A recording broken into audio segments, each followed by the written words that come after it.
Okay, so let's dive right in. We're going to talk about a book that's, get this, 2,500 years old. Seriously, it was written by this legendary Chinese general, Sun Tzu. You've probably heard of it. It's The Art of War. And the crazy thing is, its ideas on strategy, conflict, even leadership, they're just as powerful and on point today as they were millennia ago. And that's really the big question, right? I mean, what can some ancient warrior really teach us about winning in our daily lives, about our careers, or a tough negotiation, or just the personal challenges we all face? Well, you might be surprised. As we're about to find out, the answer is a whole lot. And the story of how Sun Tzu proved his genius, it doesn't even start on some epic battlefield. Nope. It begins with this really bizarre, high-stakes test of leadership, a test that involved two of the king's absolute favorite concubines. See, this was the moment Sun Tzu had to prove his ideas weren't just fancy words on a page. And that brings us to our first story, a truly unlikely lesson in leadership. So the story goes, King Holu had read Sun Tzu's writings, but he was skeptical. So he puts him on the spot. He asks him, hey, can these theories of yours really be tested on anyone, even on women? And Sun Tzu, totally unfazed, just says, yes. So get this, the king brings out 180 of his concubines. I mean, this isn't an army of soldiers, right? This is the royal court. But Sun Tzu doesn't even blink. He just divides them into two groups and then, and this is a power move, he appoints the king's two absolute favorites to be the leaders. He gives them weapons and starts with the most basic commands you can imagine. Face front, face left, face right. Simple stuff. But what does he get? Laughter. They just laugh. They think it's all a joke, and you can just feel the whole demonstration about to fall apart. But this is where it gets really interesting. Sun Tzu doesn't get angry at the women. No, he blames himself. He says, and this is a quote, if words of command are not clear and distinct, then the general is to blame. I mean, talk about a masterclass in accountability, right? So he repeats the orders, makes them crystal clear. No room for misunderstanding. He gives the commands again, and they laugh. Again. But this time, everything's changed. Sun Tzu's point is, it's no longer about unclear orders. Now it's about a failure of discipline. And so he gives a truly shocking order. Execute the two leaders. The king is, you can imagine, absolutely horrified. He begs him to stop it. But Sun Tzu holds firm, saying that once a general is given command, their authority is absolute. The execution goes ahead. And what happens next? The remaining women, they perform every single maneuver perfectly. He had proven his point in the most brutal, dramatic way imaginable. Discipline and knowing there are real consequences, that's the foundation of everything. Okay, so that whole crazy story was about getting your own house in order, right? Establishing control.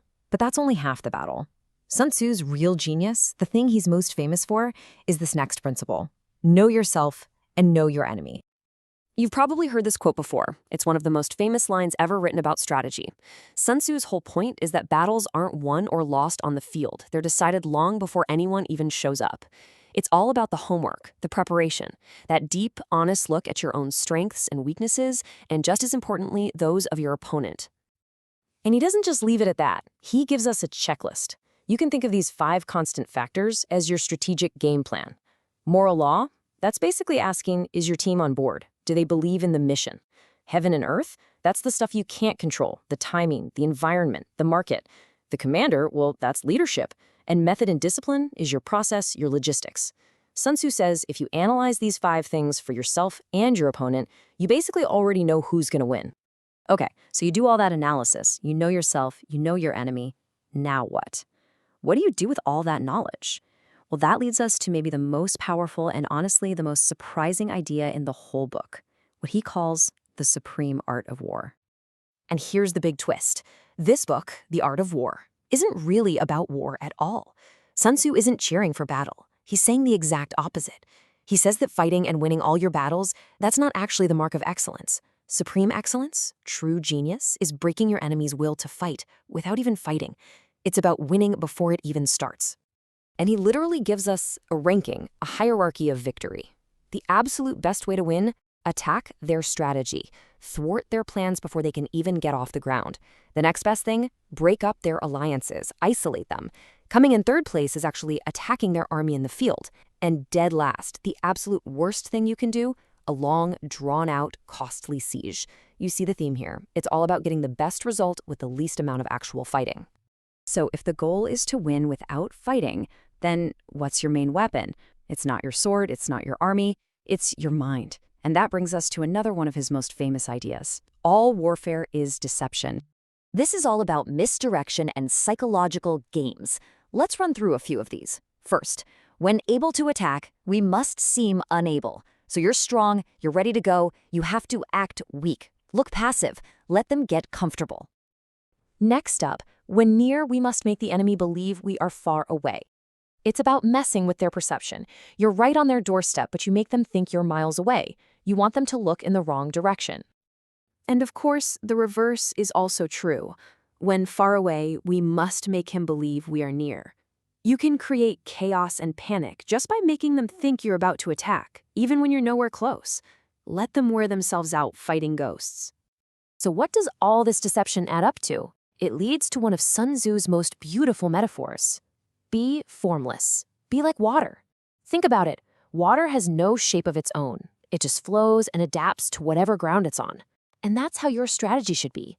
Don't be rigid. Adapt to your opponent. Flow around their strengths and crash down on their weaknesses. Be totally unpredictable. All right, let's pull all these threads together. When you look at all these ancient strategies, discipline, knowledge, winning without fighting, deception, what's the real takeaway? What's the true path to victory? Well, it really comes down to these core ideas. First, the best victory is one you achieve without a messy battle. Second, everything, and I mean everything, starts with knowledge of yourself and your opponent. Third, you have to use that knowledge to prepare and plan meticulously. Fourth, you got to be adaptable, deceptive, like water. And finally, none of this matters if you don't have the discipline to see it through. And I want to leave you with one last really profound thought from Sun Tzu. He said, "In time of peace, prepare for war. In time of war, prepare for peace." Strategy isn't just for when things go wrong. You prepare for the tough times when things are good. And when you're in the middle of a struggle, you're already thinking about what comes next. It's a never-ending cycle of preparation and foresight. So that brings us right back to the beginning. But this time, the question is for you. Think about your own life, your career, your goals, your personal challenges, your own battles. Where could you apply the art of war? Where could you find a smarter path and maybe even win without ever having to fight at all?